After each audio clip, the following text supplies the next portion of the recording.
नमस्कार, खबरों के बुलेटिन च स्वागत। मैं हाँ कुसुम सोनिया। सब तो पहला एक नज़र चोणवीं खबरों ते।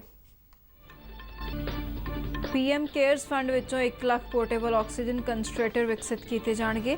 रखिया खोज और विकास संगठन यानी DRDO अगले 3 महीनों दौरान पीएम केयर्स फंड चों 500 मैडिकल ऑक्सीजन प्लांट लगावेगा। प्रधानमंत्री नरेंद्र मोदी ने air chief marshal RKS Bhadauria नूं ऑक्सीजन टैंकरां अते होर जरूरी साजो समान की ढोआ ढुआई की रफ्तार, पैमाने अते सुरक्षा वधाउण के निर्देश दिते।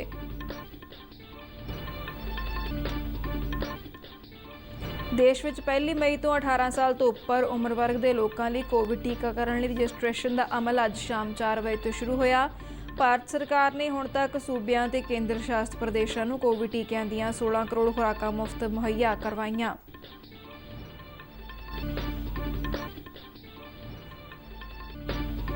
पश्चिम बंगाल विधान सभा चोणां दे 8वें ਅਤੇ अंतिम गेड़ तहत भलके वोटां पवाईਆਂ जाणगीਆਂ। चोण कमिशन ने 5 सूबियां ਅਤੇ केंद्र शासित प्रदेशों ਵਿੱਚ ਪਈਆਂ वोटां की गिणती ਲਈ विशेष दिशा निर्देश जारी किए। पंजाब मंत्रिमंडल ने आशीर्वाद योजना तहत लाभार्थियों को दी जाने वाली माली सहायता 51,000 करने की मंजूरी दी। मुख्यमंत्री कैप्टन अमरिंदर सिंह ने सारिया खरीद एजेंसियों को सीधी अदायगी संबंधी प्रणाली तहत किसानों को बनता भुगतान वेले सिर करने के हुक्म दिते। हाड़ी के मौजूदा मंडीकरण सीजन दौरान कणक की चुकाई में तेजी लियाउण की हदायत भी दी। ਅਤੇ पंजाब ਦੀਆਂ ਵੱਖ-ਵੱਖ ਮੰਡੀਆਂ ਵਿੱਚ कणक की खरीद का अमल जारी। किसानों ने सीधा लाभ तबादला प्रणाली राਹੀਂ अदायगी की रकम सीधी उन्होंने खात्यां ਵਿੱਚ पाए जाने ते खुशी प्रगट की थी। ते हुण खबरां दा विस्तार। पीएम केयर्स फंड विचों 1 लाख पोर्टेबल ऑक्सीजन कंसनट्रेटर विकसित किए जाएंगे। प्रधानमंत्री नरेंद्र मोदी की अगुवाई हेठ हुई एक उच्च पद्धरी मीटिंग दौरान यह फैसला लिया गया। मीटिंग दौरान कोविड प्रबंधन ਲਈ तरल मैडिकल ऑक्सीजन सप्लाई ਲਈ ਵਿੱਚ सुधार ਲਿਆਉਣ ਲਈ ਹੋਰ ਲੋੜੀਂਦੇ ਢੰਗ ਤਰੀਕਿਆਂ ਬਾਰੇ ਚਰਚਾ ਕੀਤੀ ਗਈ। प्रधानमंत्री ने हदायत दी कि ऑक्सीजन कंसनट्रेटरां की खरीद छेती तो छेती मुकम्मल की जाए और वधेरे मुश्किलों का सामना कर रहे सूबिਆਂ ਨੂੰ ਇਸ ਦੀ सप्लाई दी जाए। पीएम केयर्स फंड तहत पहलों तो मंजूर किए गए 713 PSA प्लांट इस तो वक्रे होणगे। इस दे नाल इसे फंड तहत DRDO ਲਈ 500 नवे प्रैशर स्विंग एडजॉर्प्शन प्लांट भी मंजूर किए गए हैं। PSA प्लांट जिला हैडकुआटरां ਅਤੇ टायर 2 शहरों के हस्पतालों में तरल मैडिकल ऑक्सीजन की सप्लाई ਵਧਾਉਣਗੇ। DRDO ਵੱਲੋਂ घरेलू तकनीक नाल विकसित CSIR राਹੀਂ प्लांट तैयार किए जाएंगे। PSA प्लांट स्थापित करन पोर्टेबल ऑक्सीजन सिलेंडरां वाली खरीद लोड़ींदे हस्पतालों च ऑक्सीजन की सप्लाई नूं ਵਧਾਉਣ च मददगार साबित होवेगी। इस दे नाल प्लांटां चों हस्पताल तक ऑक्सीजन लियाउण ਲਈ मौजूदा ढोआ ढुआई चुनौतियों का हल भी हो जाएगा। प्रधानमंत्री नरेंद्र मोदी ने air chief marshal RKS Bhadauria ਨੂੰ ऑक्सीजन टैंकरां ते होर जरूरी साजो समान की ढोआ ढुआई की रफ्तार, पैमाने और सुरक्षा ਵਧਾਉਣ के निर्देश दिते ने। अज नवी दिल्ली में air chief marshal RKS Bhadauria नाल समीक्षा मीटिंग दौरान प्रधानमंत्री ने राहत कार्जां विच लगे एयरफोर्स के जवानों ਨੂੰ वायरस तो सुरक्षित रखने की ताकीद की। प्रधानमंत्री ने भारतीय हवाई फौज के जवानों और उन्होंने परिवारों की सेहत बारे भी जानकारी हासिल की। एयर चीफ मार्शल ने प्रधानमंत्री को दस्सिया कि भारतीय हवाई फौज को हफ्ते के 7 दिन 24 घंटे एयरलिफ्टिंग लिए तैयार बर तैयार रहने लिए कहा गया है, तां जो देश विदेशों चों कोविड नाल संबंधित सारे कामां नूं तेजी नाल मुकम्मल किया जा सके। एयर चीफ मार्शल भदौरिया ने दस्सिया कि हवाई फौज वालों सारे इलाकों नूं कवर करने लिए वड्डे अते दरमियाने हवाई जहाज़ों की तैनाती की जा रही है। उन्होंने प्रधानमंत्री को भारतीय हवाई फौज वालों स्थापित एक समर्पित कोविड हवाई सहायता सैल बारे भी विस्तार च जानकारी दी। उन्होंने दस्सिया कि इस सैल की मदद नाल वख-वख मंत्रालयों और एजेंसियों नाल कोविड नाल संबंधित कारजां विच तेजी लियाउण लई तालमेल यकीनी बनाया जा रहा है। देश में 1 मई तो 18 साल तो उपर उम्र वर्ग के लोगों लिए कोविड टीकाकरण लिए रजिस्ट्रेशन का अमल अज शाम 4 बजे तो शुरू हो गया। सारे योग लाभार्थी अपने आप को कोविन पोर्टल से रजिस्टर करवा सकते हैं।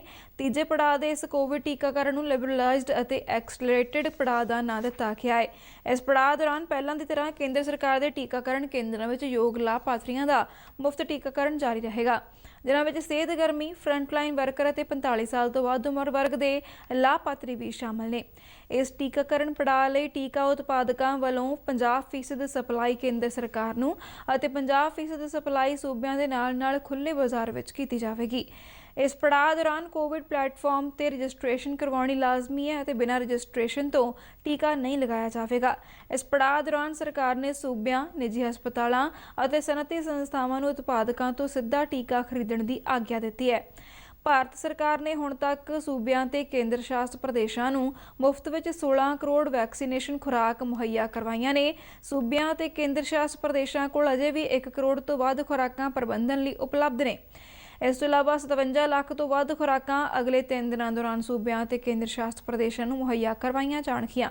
ਕੁੱਲ ਖਪਤ ਵਿੱਚ ਖਰਾਬ ਹੋਈਆਂ ਖੁਰਾਕਾਂ ਵੀ ਸ਼ਾਮਲ ਨੇ। ਕੇਂਦਰੀ ਸਿਹਤ ਅਤੇ ਪਰਿਵਾਰ ਭਲਾਈ ਮੰਤਰਾਲਾ ਦੇ ਇੱਕ ਬੁਲਾਰੇ ਨੇ ਇਹ ਜਾਣਕਾਰੀ ਦਿੰਦਿਆਂ ਦੱਸਿਆ ਕਿ ਭਾਰਤ ਸਰਕਾਰ ਕੋਵਿਡ-19 ਮਹਾਮਾਰੀ ਖਿਲਾਫ ਚੱਲ ਰਹੀ ਲੜਾਈ ਵਿੱਚ ਸੁਚੱਜੇ ਢੰਗ ਨਾਲ ਅਗਵਾਈ ਕਰ ਰਹੀ ਹੈ।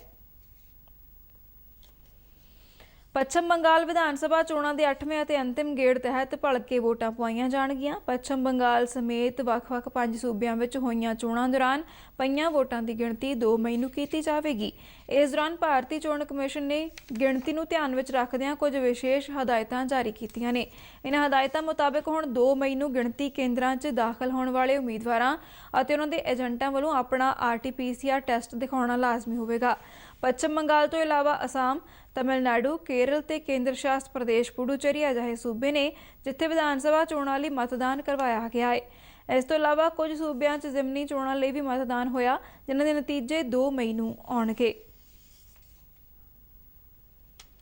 ਪੰਜਾਬ ਮੰਤਰੀ ਮੰਡਲ ਨੇ ਆਸ਼ੀਰਵਾਦ ਯੋਜਨਾ ਤਹਿਤ ਲਾਭਪਾਤਰੀਆਂ ਨੂੰ ਦਿੱਤੀ ਜਾਣ ਵਾਲੀ ਮਾਲੀ ਸਹਾਇਤਾ ਨੂੰ 21,000 ਤੋਂ ਵਧਾ ਕੇ 51,000 ਕਰਨ ਨੂੰ ਮਨਜ਼ੂਰੀ ਦੇ ਦਿੱਤੀ ਹੈ। ਇਸ ਯੋਜਨਾ ਅਧੀਨ ਸਾਰੇ ਬਕਾਏ ਨਿਪਟਾਉਣ ਦੀ ਹਦਾਇਤ ਦਿੱਤੀ ਗਈ ਹੈ। ਚੰਡੀਗੜ੍ਹ ਵਿੱਚ ਮੰਤਰੀ ਮੰਡਲ ਦੀ ਵਰਚੁਅਲ ਮੀਟਿੰਗ ਦੌਰਾਨ ਹੋਏ ਫੈਸਲੇ ਮਗਰੋਂ ਜਾਣਕਾਰੀ ਦਿੰਦਿਆਂ ਸਰਕਾਰੀ ਬੁਲਾਰੇ ਨੇ ਦੱਸਿਆ ਕਿ ਇਸ ਯੋਜਨਾ ਅਧੀਨ ਐਲਾਨਿਆ ਗਿਆ ਵਾਧਾ 1 ਜੁਲਾਈ ਤੋਂ ਲਾਗੂ ਹੋਵੇਗਾ। ਮੀਟਿੰਗ ਦੌਰਾਨ ਇਹ ਵੀ ਦੱਸਿਆ ਗਿਆ ਹੈ ਕਿ ਇਸ ਯੋਜਨਾ ਤਹਿਤ ਦਸੰਬਰ 2020 ਤੱਕ ਦੀ ਅਦਾਇਗੀ ਪਹਿਲਾਂ ਹੀ ਕੀਤੀ ਜਾ ਚੁੱਕੀ ਹੈ। ਮੀਟਿੰਗ ਦੌਰਾਨ ਮੁੱਖ ਮੰਤਰੀ ਨੇ ਸਪਸ਼ਟ ਕੀਤਾ ਕਿ ਇਹ ਯੋਜਨਾ ਅਨੁਸੂਚਿਤ ਜਾਤੀ, ਈਸਾਈ ਭਾਈਚਾਰੇ, ਪਛੜੀਆਂ ਸ਼੍ਰੇਣੀਆਂ ਤੇ ਜਾਤਾਂ, ਆਰਥਿਕ ਪੱਖੋਂ ਕਮਜ਼ੋਰ ਵਰਗ ਦੇ ਪਰਿਵਾਰਾਂ ਅਤੇ ਕਿਸੇ ਵੀ ਜਾਤੀ ਨਾਲ ਸੰਬੰਧਿਤ ਵਿਧਵਾ ਔਰਤਾਂ ਦੀਆਂ ਧੀਆਂ ਦੇ ਨਾਲ 18 ਸਾਲ ਜਾਂ ਇਸ ਤੋਂ ਵੱਧ ਉਮਰ ਦੀਆਂ ਮੁਸਲਮਾਨ ਕੁੜੀਆਂ ਤੇ ਵੀ ਲਾਗੂ ਹੈ। ਮੁੱਖ ਮੰਤਰੀ ਕੈਪਟਨ ਅਮਰਿੰਦਰ ਸਿੰਘ ਨੇ ਸਾਰੀਆਂ ਖਰੀਦ ਏਜੰਸੀਆਂ ਨੂੰ ਹਾਰਡੀ ਦੇ ਮੌਜੂਦਾ ਮੰਡੀਕਰਨ ਸੀਜ਼ਨ ਦੌਰਾਨ ਕਣਕ ਦੀ ਚੁਕਾਈ ਵਿੱਚ ਤੇਜ਼ੀ ਲਿਆਉਣ ਦੇ ਨਾਲ ਸਿੱਧੀ ਅਦਾਇਗੀ ਸੰਬੰਧੀ ਲਾਗੂ ਕੀਤੀ ਪ੍ਰਣਾਲੀ ਰਾਹੀਂ ਕਿਸਾਨਾਂ ਨੂੰ ਵੇਲੇ ਸਿਰ ਬਣਦਾ ਭੁਗਤਾਨ ਯਕੀਨੀ ਬਣਾਉਣ ਦੇ ਹੁਕਮ ਦਿੱਤੇ ਨੇ। ਮੰਤਰੀ ਮੰਡਲ ਦੀ ਵਰਚੁਅਲ ਮੀਟਿੰਗ ਦੌਰਾਨ ਸੂਬੇ 'ਚ ਕਣਕ ਦੀ ਖਰੀਦ ਦਾ ਜਾਇਜ਼ਾ ਲੈਂਦਿਆਂ ਮੁੱਖ ਮੰਤਰੀ ਨੇ ਕੋਵਿਡ ਕੇਸਾਂ ਵਿੱਚ ਵਾਧੇ ਨੂੰ ਧਿਆਨ 'ਚ ਰੱਖਦਿਆਂ ਸਿਹਤ ਸੁਰੱਖਿਆ ਉਪਾਵਾਂ ਦੀ ਪਾਲਣਾ ਸਖਤੀ ਨਾਲ ਕਰਨ ਦੇ ਹੁਕਮ ਵੀ ਦਿੱਤੇ। ਉਨ੍ਹਾਂ ਮੰਡੀਆਂ 'ਚ ਆ ਰਹੇ ਕਿਸਾਨਾਂ, ਮਜ਼ਦੂਰਾਂ, ਖਰੀਦ ਏਜੰਸੀਆਂ ਦੇ ਮੁਲਾਜ਼ਮਾਂ ਅਤੇ ਹੋਰਨਾਂ ਧਿਰਾਂ ਜਿਨ੍ਹਾਂ ਦੀ ਉਮਰ 45 ਸਾਲ ਤੋਂ ਵੱਧ ਹੈ, ਉਨ੍ਹਾਂ ਨੂੰ ਸੂਬਾ ਭਰ ਦੀਆਂ 145 ਮਾਰਕੀਟ ਕਮੇਟੀਆਂ ਵੱਲੋਂ ਲਾਏ ਗਏ ਟੀਕਾਕਰਨ ਕੈਂਪਾਂ ਦੌਰਾਨ ਕੋਵਿਡ ਤੋਂ ਬਚਾਅ ਦਾ ਟੀਕਾ ਲਗਵਾਉਣ ਦੀ ਅਪੀਲ ਕੀਤੀ। ਸੂਬੇ ਵਿੱਚ ਬਾਰਦਾਨੇ ਦੀ ਮੌਜੂਦਗੀ ਬਾਰੇ ਪੁੱਛੇ ਜਾਣ ਤੇ ਖੁਰਾਕ ਅਤੇ ਸਿਵਲ ਸਪਲਾਈ ਵਿਭਾਗ ਦੇ ਪ੍ਰਮੁੱਖ ਸਕੱਤਰ ਨੇ ਮੁੱਖ ਮੰਤਰੀ ਨੂੰ ਜਾਣੂ ਕਰਵਾਇਆ ਕਿ ਹੁਣ ਸੂਬੇ 'ਚ ਬਾਰਦਾਨੇ ਦੀ ਕੋਈ ਘਾਟ ਨਹੀਂ ਹੈ। ਮੀਟਿੰਗ ਦੌਰਾਨ ਦੱਸਿਆ ਕਿ ਇਸ ਵੇਲੇ ਤੱਕ ਕਣਕ ਦੀ ਭਰਾਈ ਲਈ 19 ਕਰੋੜ ਤੋਂ ਵੱਧ ਥੈਲੇ ਵਰਤੇ ਜਾ ਚੁੱਕੇ ਨੇ। ਕੈਬਨਿਟ ਨੂੰ ਦੱਸਿਆ ਗਿਆ ਕਿ ਸੂਬੇ ਦੀਆਂ ਅਨਾਜ ਮੰਡੀਆਂ ਵਿੱਚ ਕਿਸਾਨ ਸਹਾਇਤਾ ਡੈਸਕ ਸਥਾਪਿਤ ਕੀਤੇ ਗਏ ਨੇ, ਜਿੱਥੇ IT ਪੇਸ਼ੇਵਰ ਅਤੇ ਬੋਰਡ ਦੇ ਮੁਲਾਜ਼ਮ ਨਵੇਂ ਪੋਰਟਲ ਤੇ ਰਜਿਸਟਰ ਹੋਣ ਲਈ ਕਿਸਾਨਾਂ ਦੀ ਮਦਦ ਕਰ ਰਹੇ ਨੇ ਤਾਂ ਜੋ ਸਿੱਧੀ ਅਦਾਇਗੀ ਰਾਹੀਂ ਉਹਨਾਂ ਦੇ ਖਾਤਿਆਂ ਵਿੱਚ ਭੁਗਤਾਨ ਵੇਲੇ ਸਿਰ ਕੀਤਾ ਜਾ ਸਕੇ। ਸਿੱਧੀ ਅਦਾਇਗੀ ਦੀ ਪ੍ਰਣਾਲੀ ਲਾਗੂ ਹੋਣ ਨਾਲ ਮੌਜੂਦਾ ਖਰੀਦ ਸੀਜ਼ਨ ਨਾਲ ਤਕਰੀਬਨ 10 ਲੱਖ ਕਿਸਾਨਾਂ ਦਾ ਰਜਿਸਟ੍ਰੇਸ਼ਨ ਕੀਤਾ ਗਿਆ ਹੈ। ਹੁਣ ਤੱਕ ਹੋਈ ਖਰੀਦ ਦੌਰਾਨ 5 ਲੱਖ ਕਿਸਾਨਾਂ ਨੂੰ ਬੈਂਕ ਖਾਤਿਆਂ ਰਾਹੀਂ 14,958 ਕਰੋੜ ਰੁਪਏ ਦਾ ਭੁਗਤਾਨ ਕੀਤਾ ਜਾ ਚੁੱਕਾ ਹੈ। ਪੰਜਾਬ ਦੀਆਂ ਵੱਖ-ਵੱਖ ਮੰਡੀਆਂ ਵਿੱਚ ਕਣਕ ਦੀ ਖਰੀਦ ਦਾ ਅਮਲ ਜਾਰੀ ਹੈ। ਇਸ ਵਾਰ ਕਿਸਾਨ ਜਿਣਸ ਦੀ ਵਿਕਰੀ ਮਗਰੋਂ ਖਰੀਦ ਏਜੰਸੀਆਂ ਵੱਲੋਂ ਅਦਾਇਗੀ ਸਿੱਧੀ ਉਹਨਾਂ ਦੇ ਖਾਤਿਆਂ ਵਿੱਚ ਭੇਜੇ ਜਾਣ ਤੇ ਖੁਸ਼ ਨੇ। ਸੂਬੇ ਦੇ ਵੱਖ-ਵੱਖ ਜ਼ਿਲ੍ਹਿਆਂ 'ਚੋਂ ਕਿਸਾਨਾਂ ਵੱਲੋਂ ਤੇਜ਼ੀ ਨਾਲ ਅਨਾਜ ਪੋਰਟਲ ਤੇ ਰਜਿਸਟ੍ਰੇਸ਼ਨ ਕੀਤੀ ਜਾ ਰਹੀ ਹੈ ਤਾਂ ਜੋ ਸਿੱਧਾ ਲਾਭ ਤਬਾਦਲਾ ਪ੍ਰਣਾਲੀ ਰਾਹੀਂ ਅਦਾਇਗੀਆਂ ਉਹਨਾਂ ਦੇ ਖਾਤਿਆਂ ਵਿੱਚ ਪਾਈਆਂ ਜਾ ਸਕਣ। ਕਈ ਥਾਈਂ ਹੁਣ ਰਜਿਸਟ੍ਰੇਸ਼ਨ ਦਾ ਅਮਲ ਮੁਕੰਮਲ ਹੋ ਗਿਆ ਹੈ, ਜਦਕਿ ਕਿਤੇ-ਕਿਤੇ ਅਜੇ ਜਾਰੀ ਹੈ। ਪੰਜਾਬ ਦੇ ਸੰਗਰੂਰ ਜ਼ਿਲ੍ਹੇ ਵਿੱਚ ਮੰਡੀਆਂ ਵਿੱਚ ਫਸਲ ਵੇਚਣ ਆਏ ਕਿਸਾਨਾਂ ਨੇ ਸੁਚਾਰੂ ਢੰਗ ਨਾਲ ਕਣਕ ਦੀ ਖਰੀਦ ਤੇ ਤਸੱਲੀ ਪ੍ਰਗਟ ਕੀਤੀ। ਪਿੰਡ ਰਤਨਗੜ੍ਹ ਸਿੰਧਣਾ ਦੇ ਕਿਸਾਨ ਹਰਦੀਪ ਸਿੰਘ, ਖੇਤਲਾ ਪਿੰਡ ਦੇ ਸੁਖਵਿੰਦਰ ਸਿੰਘ ਅਤੇ ਕਲਿਆਣ ਪਿੰਡ ਦੇ ਧਿਆਨਦਾਸ ਨੇ ਦੱਸਿਆ ਕਿ ਕਣਕ ਦੀ ਖਰੀਦ ਮਗਰੋਂ ਏਜੰਸੀਆਂ ਵੱਲੋਂ ਉਹਨਾਂ ਦੇ ਖਾਤਿਆਂ ਵਿੱਚ ਸਿੱਧੀ ਅਦਾਇਗੀ ਪਾ ਦਿੱਤੀ ਗਈ ਹੈ ਅਤੇ ਉਹਨਾਂ ਨੂੰ ਕਿਸੇ ਤਰ੍ਹਾਂ ਦੀ ਦਿੱਕਤ ਨਹੀਂ ਆ ਰਹੀ। ਕਿਸਾਨਾਂ ਨੇ ਕਿਹਾ ਕਿ ਉਹ ਕੇਂਦਰ ਸਰਕਾਰ ਦੇ ਕਿਸਾਨਾਂ ਨੂੰ ਸਿੱਧੀ ਅਦਾਇਗੀ ਦੇ ਫੈਸਲੇ ਤੋਂ ਬਹੁਤ ਖੁਸ਼ ਨੇ। मेरा नाम सुखविंदर सिंह है जी। मेरा पिंड खेतला है, ਜ਼ਿਲ੍ਹਾ ਸੰਗਰੂਰ ਦਾ ਮੈਂ ਰਹਿਣ ਵਾਲਾ ਹਾਂ। ਮੈਂ 800 ਗੱਟਾ ਕਣਕ ਦਾ ਵੇਚਿਆ ਸੀਗਾ, ਜਿਹਦੀ ਸਰਕਾਰ ਨੇ ਸਿੱਧੀ ਅਦਾਇਗੀ ਮੇਰੇ ਖਾਤੇ ਵਿੱਚ ਪਾ ਦਿੱਤੀ। ਅਸੀਂ ਇਸ ਤੇ ਬਹੁਤ ਖੁਸ਼ ਹਾਂ। ਸਰਕਾਰ ਦਾ ਬਹੁਤ ਬਹੁਤ ਧੰਨਵਾਦ ਜੀ। ਮੈਂ ਧਿਆਨਦਾਸ ਪਿੰਡ ਕੜਿਆਲ ਦਾ ਰਹਿਣ ਵਾਲਾ, ਜੋ ਕਿ ਅਸੀਂ ਨੇ ਕਣਕ ਦੀ ਫਸਲ ਵੇਚੀ ਹੈ, ਉਸ ਦੀ ਅਦਾਇਗੀ ਸਿੱਧੀ ਸਾਡੇ ਖਾਤਿਆਂ ਵਿੱਚ ਆਈ ਹੈ, ਜੋ ਕਿ ਗਵਰਨਮੈਂਟ ਨੇ ਇੱਕ ਇਤਿਹਾਸਕ ਕਦਮ ਉਠਾਇਆ। ਅਸੀਂ ਗਵਰਨਮੈਂਟ ਦਾ ਧੰਨਵਾਦ ਕਰਦੇ ਹਾਂ। ਮੈਂ ਹਰਦੀਪ ਸਿੰਘ ਸਿੰਧੜਾ, ਵਾਸੀ ਰਤਨਗੜ੍ਹ ਸਿੰਧੜਾ।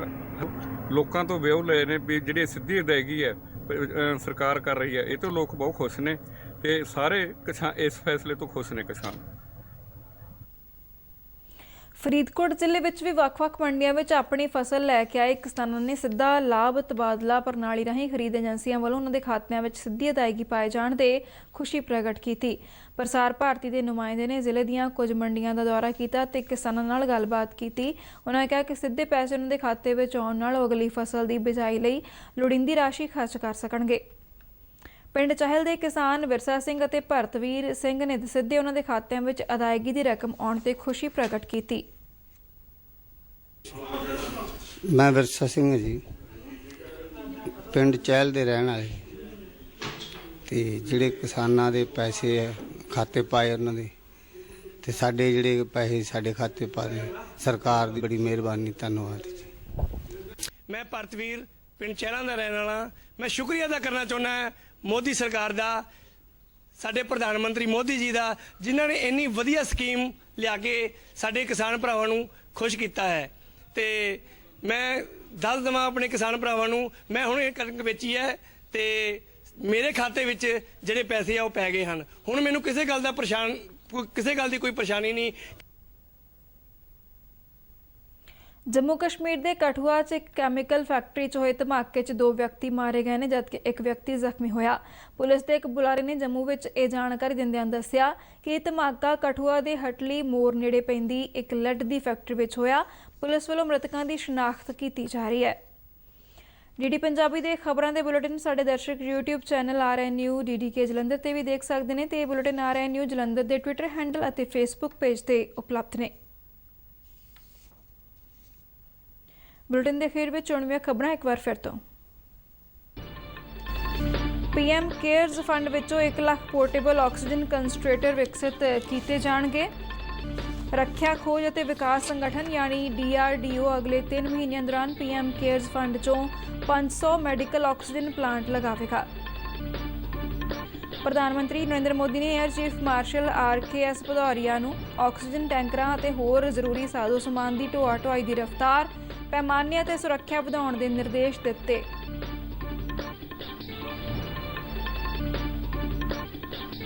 ਦੇਸ਼ ਵਿੱਚ 1 ਮਈ ਤੋਂ 18 ਸਾਲ ਤੋਂ ਉੱਪਰ ਉਮਰ ਵਰਗ ਦੇ ਲੋਕਾਂ ਲਈ ਕੋਵਿਡ ਟੀਕਾਕਰਨ ਲਈ ਰਜਿਸਟ੍ਰੇਸ਼ਨ ਦਾ ਅਮਲ ਅੱਜ ਸ਼ਾਮ 4 ਵਜੇ ਤੋਂ ਸ਼ੁਰੂ ਹੋਇਆ। ਭਾਰਤ ਸਰਕਾਰ ਨੇ ਹੁਣ ਤੱਕ ਸੂਬਿਆਂ ਤੇ ਕੇਂਦਰ ਸ਼ਾਸਿਤ ਪ੍ਰਦੇਸ਼ਾਂ ਨੂੰ ਕੋਵਿਡ ਟੀਕਿਆਂ ਦੀਆਂ 16 ਕਰੋੜ ਖੁਰਾਕਾਂ ਮੁਫਤ ਮੁਹੱਈਆ ਕਰਵਾਈਆਂ। ਪੱਛਮ ਬੰਗਾਲ ਵਿਧਾਨ ਸਭਾ ਚੋਣਾਂ ਦੇ 8ਵੇਂ ਅਤੇ ਅੰਤਿਮ ਗੇੜ ਤਹਿਤ ਭਲਕੇ ਵੋਟਾਂ ਪਵਾਈਆਂ ਜਾਣਗੀਆਂ। ਚੋਣ ਕਮਿਸ਼ਨ ਨੇ 5 ਸੂਬਿਆਂ ਅਤੇ ਕੇਂਦਰ ਸ਼ਾਸਿਤ ਪ੍ਰਦੇਸ਼ ਵਿੱਚ ਪਈਆਂ ਵੋਟਾਂ ਦੀ ਗਿਣਤੀ ਲਈ ਵਿਸ਼ੇਸ਼ ਦਿਸ਼ਾ ਨਿਰਦੇਸ਼ ਜਾਰੀ ਕੀਤੇ। ਪੰਜਾਬ ਮੰਤਰੀ ਮੰਡਲ ਨੇ ਆਸ਼ੀਰਵਾਦ ਯੋਜਨਾ ਤਹਿਤ ਲਾਭਪਾਤਰੀਆਂ ਨੂੰ ਦਿੱਤੀ ਜਾਣ ਵਾਲੀ ਮਾਲੀ ਸਹਾਇਤਾ ਨੂੰ 51,000 ਕਰਨ ਦੀ ਮਨਜ਼ੂਰੀ ਦਿੱਤੀ। ਮੁੱਖ ਮੰਤਰੀ ਕੈਪਟਨ ਅਮਰਿੰਦਰ ਸਿੰਘ ਨੇ ਸਾਰੀਆਂ ਖਰੀਦ ਏਜੰਸੀਆਂ ਨੂੰ ਸਿੱਧੀ ਅਦਾਇਗੀ ਸੰਬੰਧੀ ਪ੍ਰਣਾਲੀ ਤਹਿਤ ਕਿਸਾਨਾਂ ਨੂੰ ਬਣਦਾ ਭੁਗਤਾਨ ਵੇਲੇ ਸਿਰ ਕਰਨ ਦੇ ਹੁਕਮ ਦਿੱਤੇ। ਹਾੜੀ ਦੀ ਮੌਜੂਦਾ ਮੰਡੀਕਰਨ ਸੀਜ਼ਨ ਦੌਰਾਨ ਕਣਕ ਦੀ ਚੁਕਾਈ ਵਿੱਚ ਤੇਜ਼ੀ ਲਿਆਉਣ ਦੀ ਹਦਾਇਤ ਵੀ ਦਿੱਤੀ ਅਤੇ ਪੰਜਾਬ ਦੀਆਂ ਵੱਖ-ਵੱਖ ਮੰਡੀਆਂ ਵਿੱਚ ਕਣਕ ਦੀ ਖਰੀਦ ਦਾ ਅਮਲ ਜਾਰੀ। ਕਿਸਾਨਾਂ ਨੇ ਸਿੱਧਾ ਲਾਭ ਤਬਾਦਲਾ ਪ੍ਰਣਾਲੀ ਰਾਹੀਂ ਅਦਾਇਗੀ ਦੀ ਰਕਮ ਸਿੱਧੀ ਉਹਨਾਂ ਦੇ ਖਾਤਿਆਂ ਵਿੱਚ ਪਾਏ ਜਾਣ ਤੇ ਖੁਸ਼ੀ ਪ੍ਰਗਟ ਕੀਤੀ। ਇਸ ਦੇ ਨਾਲ ਹੀ ਖਬਰਾਂ ਦਾ ਬੁਲੇਟਿਨ ਖਤਮ ਹੁੰਦਾ ਹੈ। ਆਗਿਆ ਦਿਓ। ਧੰਨਵਾਦ।